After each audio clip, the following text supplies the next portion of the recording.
right behind these tall buildings you're looking at with the green copper tops, and notice how they're still badly stained black with ashes and burning jet fuel. They surround the 17-acre site known to the world today as Ground Zero, which is the final resting place of many of our family members, lots of our friends, and a whole lot of familiar faces we pass in the street each day and never got to know their names. So may their souls rest in peace down here at Ground Zero. Now we're going to pass by here again on the way back home, and that's when I'll talk about what's going on with the Freedom Towers. So we'll talk about that on the way back. If you look over to the right, folks, you're going to this is the Goldman Sachs building, which is 58 stories tall.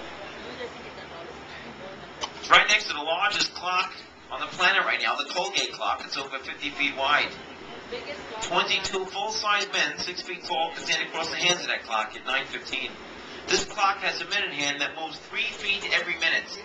Let's face it, that's more than most of us. Came here back in 1927, same year as the Holland Tunnel. It's been here ever since. But that clock stays behind as a landmark. That clock will see many things in the years to come because architectural laws on that clock will keep it in this moment. It was designed and built by a couple of Irish architects. Ironically, if you go inland just a little bit, you'll find the potato famine mining and Jewish architects worked on honoring the plight of the Irish in the 1840s. So you see, that's how we get along here in New York City. Everybody gets cross-cultured, colliding and coexisting. We learn each other's customs and ways. After all, outside this week, going to all the major cities in America, taking mostly immigrants after they process Ellis Island to all those famous cities. Cities like Springfield. Anybody on board from Springfield, by any chance? Anyone ever been to Springfield? Anyone ever hear of Springfield?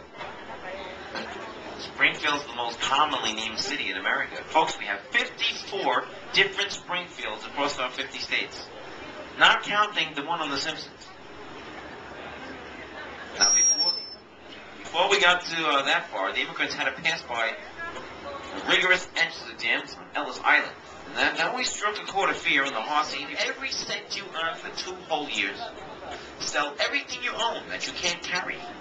That's how much money a ticket costs to get on a ship half this size with 1,000 other people sharing just 2 bathrooms. Your ration was a pint of water a day. You were told to bring your own food. You're told that trip could take 2 weeks. Well, in reality, many of those ships got lost for many months at a time. In fact, quite a few of them never even made it. They even got lost and sank in the cold Atlantic storm. So even if you were lucky enough to make it to this island and survive those tragedies, you got to this island and it was always overcrowded. You had to wait sometimes several days in the channel, waiting for your ship to be called to be processed, with the supplies last. Eventually, your ship pulled up to the dock. First thing, they threw all your bags out onto the lawn. They chased you up to the top floor for the first time, separating you from the very last of the things that you own. You ran up those stairs and wondered if you were ever going to see your stuff again. There was no guarantee. Got to the top floor, that separated you from your friends and your family. Yet the governments had nothing to do with this on either side of the ocean. The people of France want to celebrate 100 years of our friendship, so with their own funds they raised privately, they hired one of their favorite sculptors, Mr. Frederick Auguste Bartholdi. Bartholdi so happy to do the statue, actually took the face of his mother Charlotte, put it over the body of his mistress, Jeanette. Something like that for a model. He used Norwegian copper, the good stuff.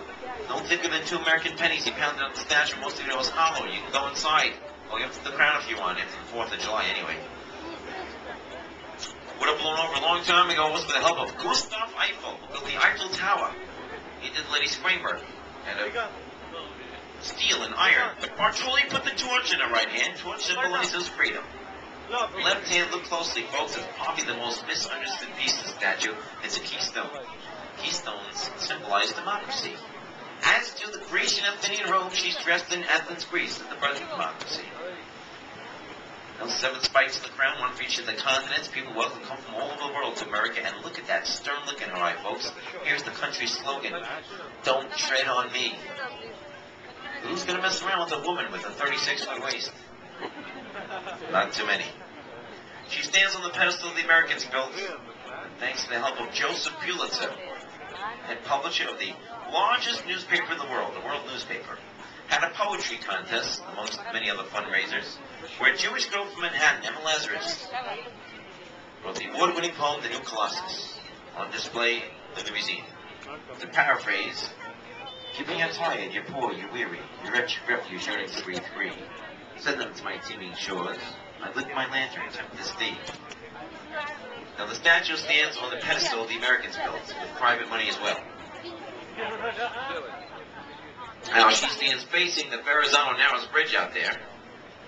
You can see that's the longest bridge in the world when they built it. Now it's the longest one in the country. It connects Brooklyn to Staten Island. It's one of the stars of the movie Saturday Night Fever with John Travolta. Now behind that's the Atlantic Ocean. That's the gateway to the rest of the world. The other side, the front door to America. That's another gift we got from Mother Nature. It's a natural fortification for harbor. With a strait that narrow, no Navy can invade us. No storms at sea can affect us either. But in 1965, we built that bridge. That bridge chased the Navy out of town. But I'll tell you that story in the Brooklyn Navy Yard.